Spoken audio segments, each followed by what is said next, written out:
नमस्कार। मोहन थी महात्मा। संकलनकर्ता हूँ अल्पेश पटेल, सूरत। मोहनदास के गांधी ने 150મી जन्म जयंती वर्ष निमित्ते रजू કરી રહ્યા છીએ गांधी विचार।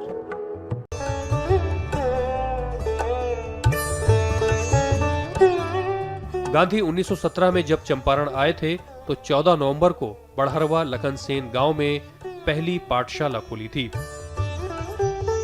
इसी तरह भीतिहरवा आश्रम में 20 नवंबर को दूसरी और उसके बाद वृंदावन, मधुबन, शेख धुरवा और रानीपुर में भी एक एक बुनियादी पाठशाला स्थापित की गई। बाद में गांधी जी की प्रेरणा से चंपारण के इलाके में ऐसे 400 से ज्यादा बुनियादी स्कूल खोले गए। इन स्कूलों में शिक्षा के साथ स्वास्थ्य, सफाई और स्वावलंबन की जानकारी दी जाती थी।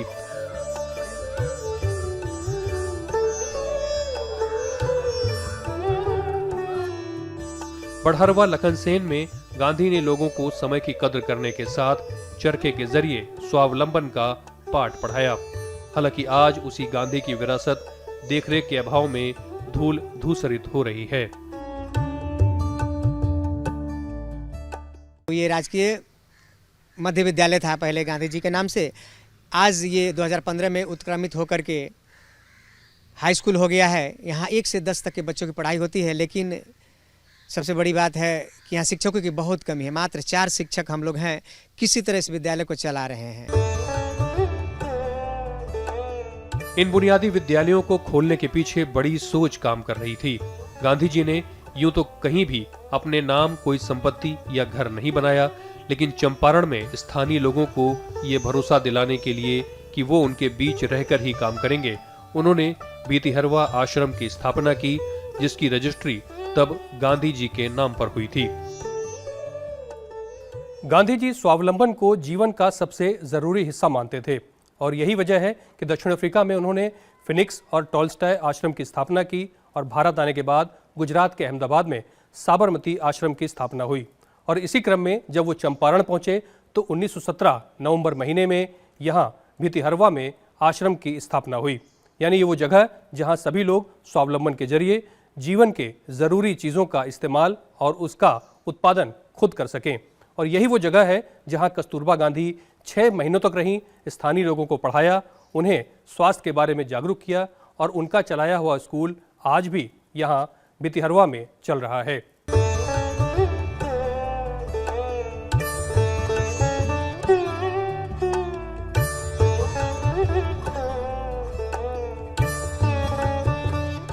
इस आश्रम में आज भी 1917 की गांधी जी से जुड़ी चीजें संरक्षित करके रखी गई हैं। लेकिन अहम बात यह कि गांधी जी के इन आश्रमों में उस दौर में स्वावलंबन सिखाया जा रहा था जब गुलामी से लड़ने के लिए इसकी सबसे ज्यादा जरूरत थी।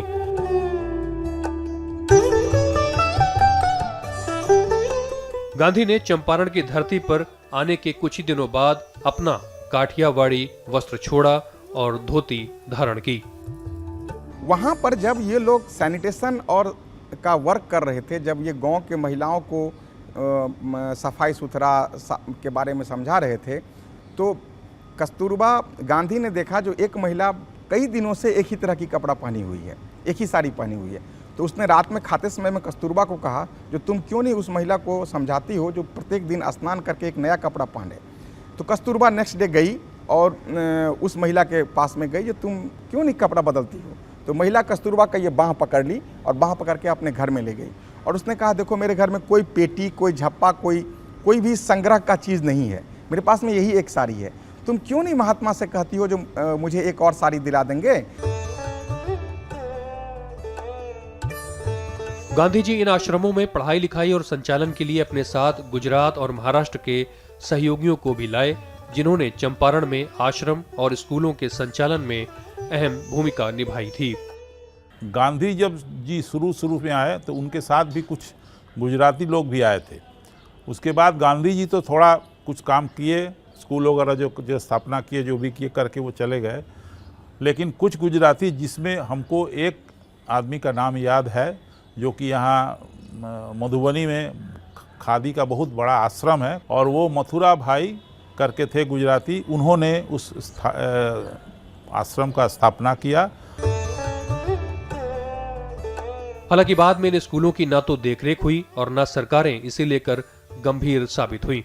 खुद महात्मा गांधी ने अपनी आत्मकथा में लिखा कि वो कुछ समय तक चंपारण नहीं जा सके और जो पाठशालाएं चल रही थीं वो एक एक कर बंद हो गईं।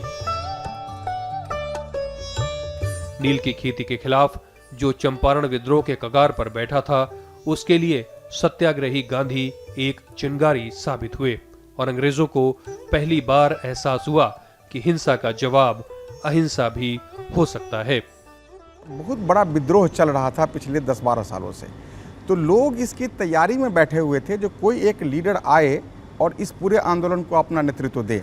वहाँ के जो लोकल लीडर्स थे वो नहीं दे पा रहे थे, इसलिए यदि गांधी आए हैं और उनका एक बड़ा समूह उनका समर्थन में खड़ा हुआ है तो ये कोई अप्रत्याशित चीज़ नहीं थी।